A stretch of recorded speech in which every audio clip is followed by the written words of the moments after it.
Hello, you magnificent bastards! Glad you tuned in, and it's good to be back yet again. Today's topic is the relationship between immigration and crime in Sweden. It's gonna be absolutely delicious. This video is also a Patreon suggestion made by, well, I don't know if I'm supposed to say his name, so let's just call that person John Doe, your friendly neighborhood patron. Well, let's do this.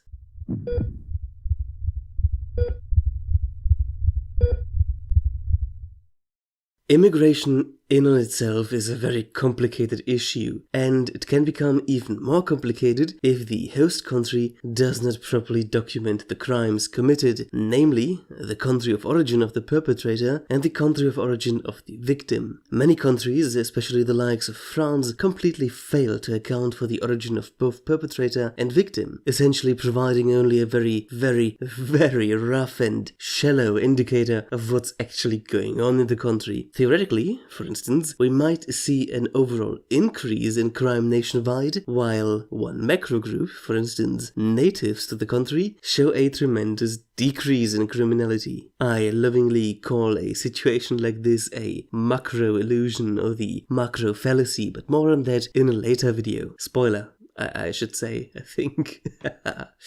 Sweden is no exception to the rule of immigration being complicated and poorly documented. And to get to the point of this video, with everything said so far, and all the data that I have on hand, and the fact that Sweden does not properly document the country of origin of perpetrators, as far as I know at least, you feel welcome to prove me wrong, I can only make the following statement. Immigration to Sweden appears to play both a part in the overall prevalence of crime and also in the kind of crime committed. It is true that immigrants are far more likely to commit a crime than ethnic Swedes.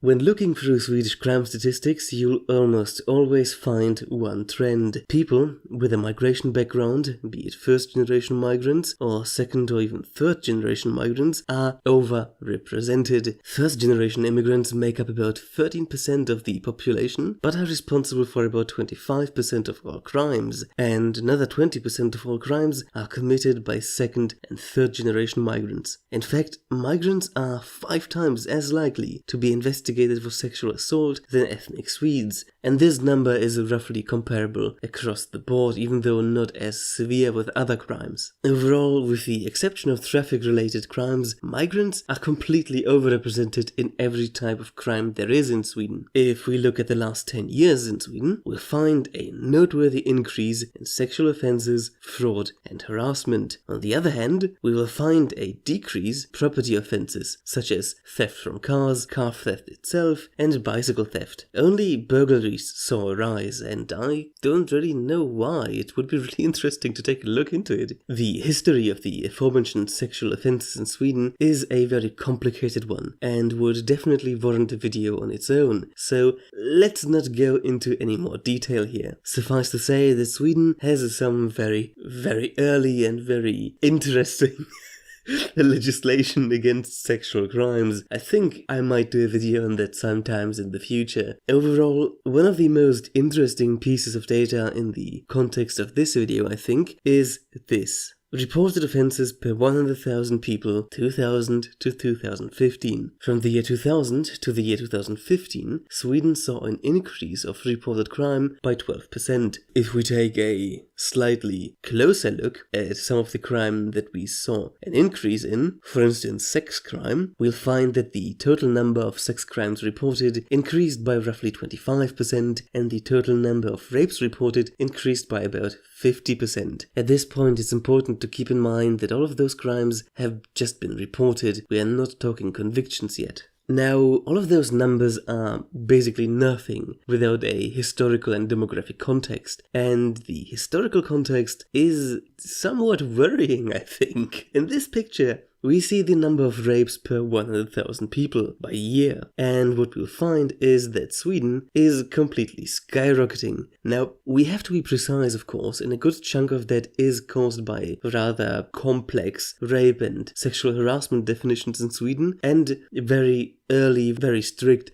sexual crime reforms. But the overall trend is still there. especially when considering that other types of crime, such as assault, robbery, or the earlier mentioned fraud, all show essentially the same trend.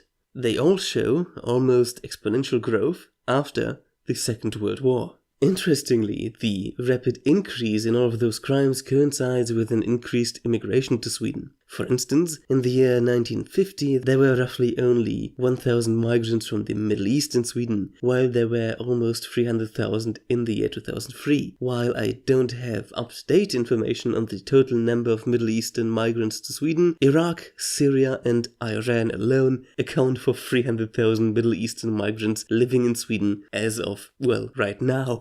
To put it bluntly, if we look at the increase of immigration to Sweden overall, we'll find that it coincides, or rather correlates, with the increase in criminality. So there you have it. While I'm not able to actually prove a direct causal link between immigration to Sweden and an overall increase in crime, a lot of very strong indicators and a strong correlation are already there. Most notably, the fact that immigrants are cute little crime factories in Sweden. There is a lot more to all of this, however. Personally, I think that we might find out that immigrants from Western European and Scandinavian countries are actually rather similar to native Swedes in terms of criminality, and that a massive chunk of immigrant crime can actually be traced back to Middle Eastern and African immigrants. But that is just an assumption, and we won't know until Sweden starts to properly document those crimes. It's also important to note that processes of, for instance, ghettoification, even though it's a very unacademic term, that those processes as well can cause a lot of crime. Regardless of your migrational background, if you grow up in a very ghetto-y neighborhood, you too might be influenced to the point of committing a disproportionate number of crimes. Again, completely regardless of where you're actually from. And social and economic and cultural and even biological factors, they all factor into all of this. So let's not be so, how do I put this, simple-minded and just assume a direct deterministic link between migrant crime. I still think it is a bit more complicated than that. So to get back to the question for this video, there is an increase in crime in Sweden, most notably in sex-related crimes. There also appears to be a noteworthy correlation with immigration. In fact, migrants are massively, disproportionately represented in the crime statistics of Sweden. John Doe, thank you so much for this topic. It was a lot of fun actually to brush up on Sweden again. And thanks for tuning in, everyone. I hope you enjoyed this video, and as always, Babylon prevails.